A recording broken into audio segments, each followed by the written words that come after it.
반갑습니다, 시청자 여러분. 진실을 밝히는 사실 속 진실입니다. 국민의힘 윤석열 후보자가 제20대 대통령으로 당선되었습니다. 이번 대선은 헌정사상 1, 2위 후보 간 가장 적은 득표수를 기록했고, 윤석열 후보는 가장 많은 득표를 한 후보로 기록되었습니다. 오늘은 대한민국 20대 대통령 윤석열이란 인물에 대해 같이 알아보도록 하겠습니다.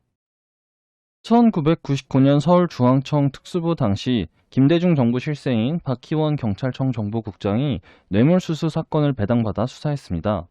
박 치안감은 처음에는 혐의 사실을 부인하다 대질신문 끝에 결국 시인 소환한 지 단 하루 만에 자백했습니다.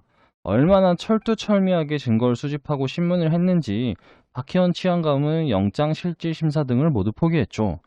당시 치안관급 고위 경찰 간부인 그의 구명을 위해 여권 실세들이 외압이 줄기찼지만 윤석열은 결국 구속까지 이끌어냈습니다.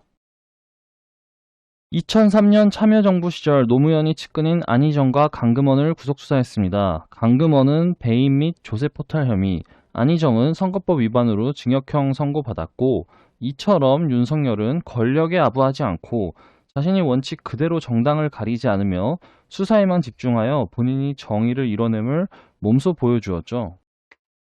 2006년에는 대검찰청 중앙수사부 검찰연구관을 있었으며 현대자동차 비자금 사건을 맡았습니다.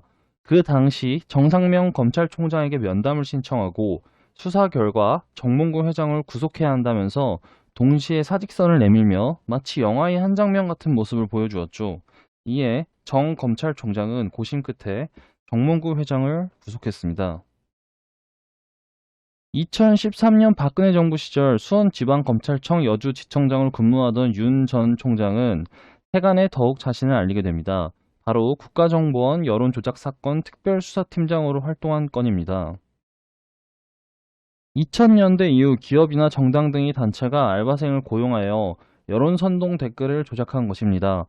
대통령이 지시하에 대통령 직속기관인 국가정보원과 대한민국 국군이 국군사이버사령부와 국군기무사령부 그리고 경찰청이 저지른 일이라서 매우 중대한 사건입니다. 드루킹과 같이 민주주의의 근간을 해치는 사건이었습니다. 수사 과정에서도 당시 조영곤 서울지검장의 압박과 외압에도 불구하고 강단 있게 사건을 조사하여 당시 국정원장 원세훈을 구속시켰습니다. 국정원 사건 이후 윤석열은 박근혜 정부와 정면 충돌하여 직무 배제 및 정직 1개월 징계 처분을 받고 대구 고등검찰청 검사로 좌천되었습니다. 정직 1개월 징계 처분을 받아 좌천되어 한직을 떠돌던 그는 이후 박근혜 전 대통령 탄핵과 관련한 특검팀에서 수사팀장으로 활약했고 2017년 5월 문재인 정부가 출범하자 검찰 요직인 서울중앙지검장에 임명되었습니다. 2019년 7월에는 검찰총장으로 직행하였고 당시 문재인은 윤석열에게 이런 당부의 말을 합니다. 살아있는 권력에 대한 감시를 언급했습니다. 아직까진 청와대와 여권 내부에서 권력형 비리가 발생하진 않았지만 혹시라도 그런 일이 발생한다면 엄정하고 공정하게 수사해달라고 했습니다.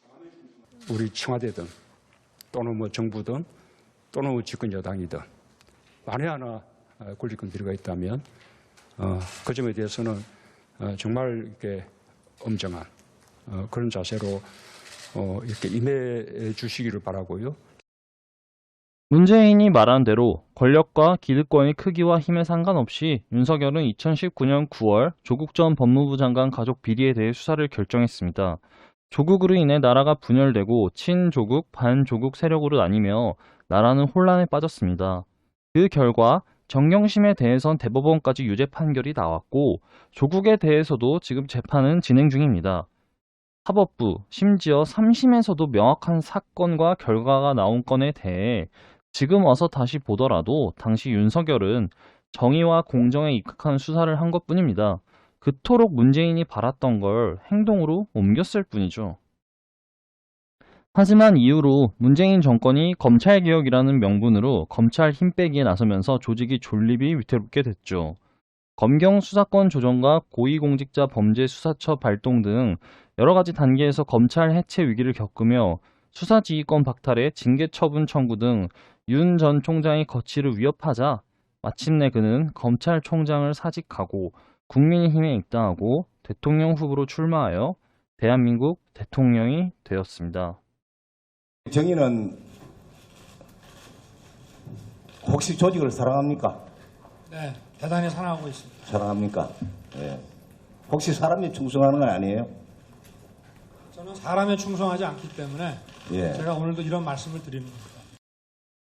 2013년 국정원 사건 이후 대구 고등검찰청 검사로 저천 당시 윤 전 총장은 2013년 10월 22일 국회의 서울고검 국정감사 증인으로 나와 저는 조직에 충성하지 사람에게 충성하지 않는다는 명언을 남깁니다. 2017년 박근혜 탄핵 이후 우리 국민들은 상식과 정의, 공정을 울부짖으며 광화문에 촛불을 들고 나가 목노와 민주주의를 외쳤습니다. 하지만 지난 5년 동안 공정, 정의, 평등이란 가치가 얼마나 실현되었습니까?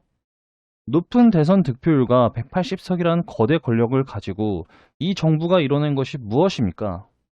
조국 사태, 내로남불, 부동산 문제 등 공정과 정의라는 가치를 실현해내지 못했습니다. 물론 윤석열이 아리백, 청약 점수를 모르고 행정 경험 부족, 역량이 부족하다는 비판의 목소리도 존중합니다.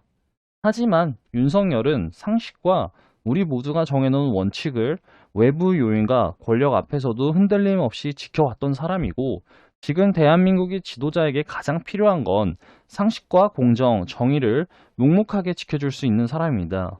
앞으로 상식적이고 합리적인 국정 운영을 기대하며 오늘은 여기서 마치도록 하겠습니다. 세상 속 진실을 더 듣고 싶으시면 구독과 좋아요 부탁드리고 오늘도 시청해주셔서 감사합니다.